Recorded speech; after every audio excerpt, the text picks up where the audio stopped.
Hi friends, ഇന്ന് നമ്മൾ സാറിന് വീടുകളിലൊക്കെ ഉപയോഗിക്കുന്ന ചെറിയ മെഷീനുണ്ട്. ചെറിയ മെഷീനിൽ എങ്ങനെയാണ് നമുക്ക് എളുപ്പത്തിൽ തയ്യൽ പഠിക്കാം എന്ന് നോക്കാം.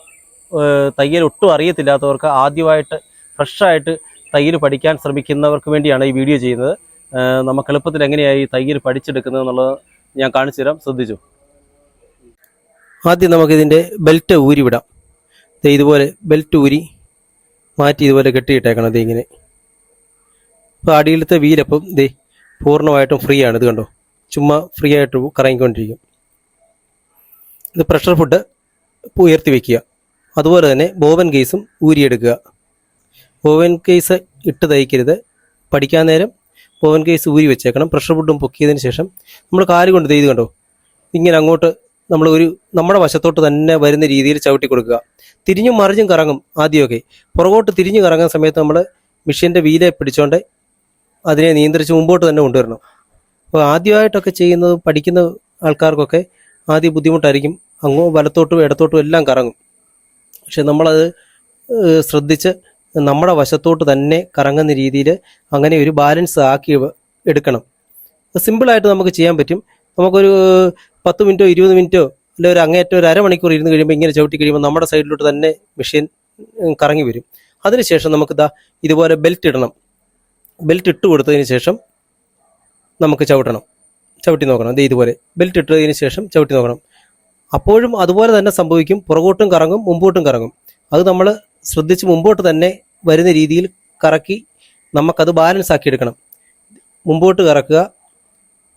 പുറകോട്ട് കറങ്ങുമ്പോൾ നമ്മൾ വീലെ കൈ കൊടുത്തോണ്ട് നമ്മൾ ഇരിക്കുന്ന വശത്തോട്ട് തന്നെ കറക്കുക. ഇതുപോലെ ഇത് കണ്ടോ, ഇതുപോലെ ഇങ്ങനെ ചവിട്ടി നമുക്കങ്ങനെ കാലിന് നല്ല ബാലൻസ് ആകും. ഇങ്ങനെ നമുക്കൊരു അരമണിക്കൂർ 3/4 മണിക്കൂറൊക്കെ നമുക്ക് ചെയ്ത് കഴിയുമ്പം നമുക്ക് ആ ചെറിയ മെഷീനെ നമുക്ക് കൺട്രോൾ ചെയ്ത് നമ്മുടെ ഇഷ്ടത്തിനാക്കി എടുക്കാൻ സാധിക്കും. ഇത് നമുക്ക് സിമ്പിളായിട്ട് ചെയ്യാൻ പറ്റും. ഇതുപോലെ ഇങ്ങനെ ചെയ്തുകൊണ്ട് കുറേ നേരം ഇങ്ങനെ ചവിട്ടി ഉണ്ടോ നമ്മുടെ വശത്തോട്ടാക്കണം. ഇതേപോലെ ഉണ്ടോ, പുറകോട്ട് കറങ്ങരുത്. തിരിച്ച് കറങ്ങിയ നൂലൊക്കെ നമ്മൾ ഇട്ട് തയ്ക്കുന്ന സമയത്ത് നൂല് കയറി കുരുങ്ങാനുള്ള സാധ്യത കൂടുതലാണ്. അപ്പോൾ മെഷീൻ ജാമായി പോവും, വർക്ക് ചെയ്യേല, ബുദ്ധിമുട്ട് കാണിക്കും. അപ്പം ബോബൻ കേസ് അതാണ് ഊരി വെച്ചിരിക്കുന്നത്. ഉണ്ട്, വലത്തോട്ട് തന്നെ നമ്മൾ ഇരിക്കുന്ന വശത്തോട്ട് തന്നെ കറങ്ങണം. ഇങ്ങനെ ഇതേപോലെ തന്നെ നമ്മൾ ഇരിക്കുന്ന വശത്തോട്ട് തന്നെ നമ്മൾ കറക്കി നമുക്കൊരു ബാലൻസ് ആക്കി എടുക്കണം.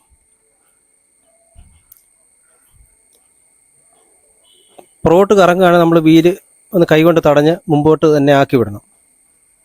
അതിനുശേഷം നമ്മളിത് ഇതുപോലെ ചെറിയ തുണിയുടെ പീസ് വല്ലതും മടക്കി വെച്ചിട്ട് നൂലിടാതെ തയ്ക്കണം. നൂലിടാതെ ഇതുപോലെ ഇങ്ങനെ തയ്ക്കണം. നൂലിടാതെ ഇങ്ങനെ തയ്ക്കുമ്പം അതിൻ്റെ ആ തയ്ക്കുന്നതിൻ്റെ വശമൊക്കെ ഏകദേശം നമുക്ക് മനസ്സിലാക്കിയെടുക്കാൻ സാധിക്കും.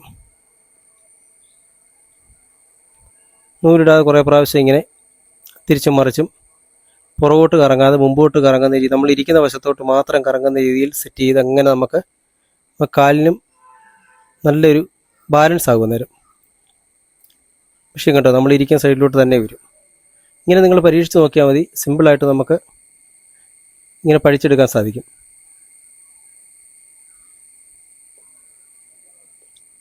തുണിയുടെ പീസൊക്കെ വെച്ചിട്ടേ തയ്ച്ച് നമുക്കിങ്ങനെ പല പ്രാവശ്യം ചെയ്യുമ്പം നമ്മുടെ വശത്തിന് അത് വരും മെഷീന്.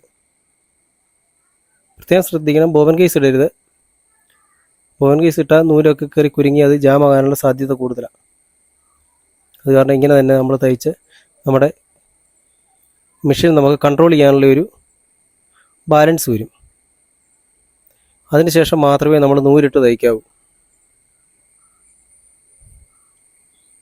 ഇതേപോലെ ചെയ്യുക.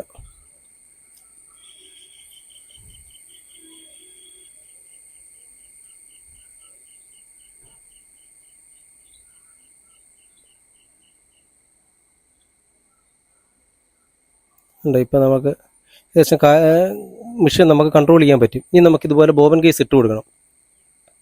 ബോബൻ കേസ് അടിയിലിട്ടതിന് ശേഷം നൂലിട്ട് കോർത്ത് നമുക്ക് തയ്ച്ച് നോക്കാം. ബോബൻ കേസ് അത്യാവശ്യം ഇട്ടു. ഈ നൂലും കൂടെ നമുക്കിട്ട് ഈ കാണുന്ന പോലെ ആ ടെൻഷൻ ഡിസ്ക് ഉണ്ട്, ആ ഡിസ്കിനകത്തൂടെ തന്നെ വരണം, പുറത്തൂടെ വരരുത്.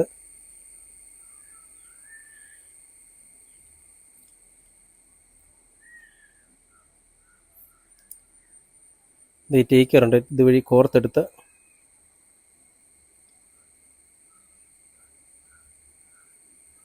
ഇത് നൂലിലേക്ക് അങ്ങ് കോർത്തെടുക്കണം, സൂചിയിലോട്ട് കോർത്തെടുക്കണം.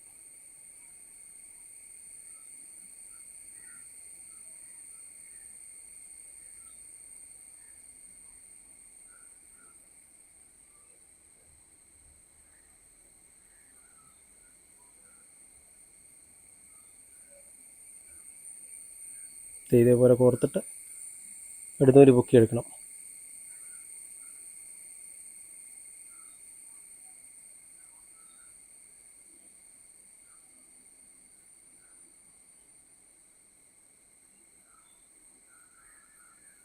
ഇനി നമുക്ക് ഈ തുണി വെച്ച് നമുക്ക് തയ്ച്ച് നോക്കാം എങ്ങനെയാണ് അതിൻ്റെ.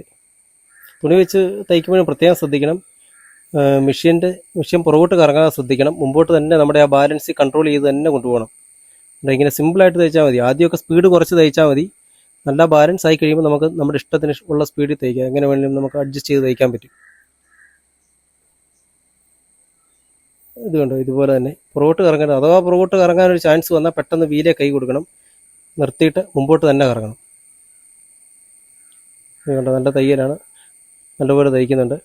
ഇങ്ങനെ നമുക്ക് സിമ്പിളായിട്ട് തയ്യൽ പഠിക്കാൻ പറ്റും. ഇത് പഠിക്കുന്നവർക്കാണ്, ആദ്യമായിട്ട് മെഷീനിൽ കയറിയും തയ്ക്കുന്നവർക്കുള്ള ഒരു ചെറിയ ക്ലാസ് പോലെയാണ്, മറ്റുള്ളവർക്കല്ല. അറിയാവുന്നവർക്ക് പ്രശ്നമില്ല, അറിയത്തില്ലാത്തവർക്ക് മാത്രമാണിത്. പ്രത്യേകം ശ്രദ്ധിക്കണം. ഇങ്ങനെ നമുക്ക് ചെറിയ തുണി വെച്ചിട്ട് പതിയെ തയ്ക്കണം. സ്പീഡ് കുറച്ച് മെഷീൻ പുറകോട്ട് കറങ്ങാതെ നമ്മൾ തയ്ച്ചാൽ നമുക്ക് സിമ്പിളായിട്ട് ചെറിയ മെഷീൻ നമുക്ക് കൺട്രോൾ ചെയ്ത് തയ്ക്കാൻ സാധിക്കും. ഇനി അറിയത്തില്ലാത്തവർക്കും പുതിയ ആൾക്കാർക്കൊക്കെ സിമ്പിളായിട്ട് ചെയ്യാൻ സാധിക്കും.